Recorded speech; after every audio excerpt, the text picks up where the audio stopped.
COSMOS study is an observational study recruiting smoldering myeloma patients. This study is the first of its kind in the UK, and we've not undertaken any observational studies at depth. So we intend to recruit up to 500 patients across about 20-odd centers over the next 3 to 4 years.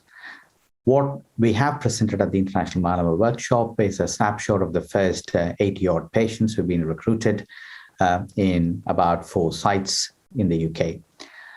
First, we showed the feasibility of recruiting these patients. Second, we're also interested in understanding the biology, which converts smoldering myeloma to active myeloma, and therefore we're collecting bone marrow samples, and we also showed the feasibility of collecting bone marrow samples in these patients. Third, now looking at the data set of these patients, we find that the currently agreed International Myeloma Working Group high risk criteria is applicable to this patient population, and we do identify a group of high risk patients. Interestingly, about 3 or 4 patients since recruitment into this COSMOS trial, unfortunately, have progressed to active myeloma.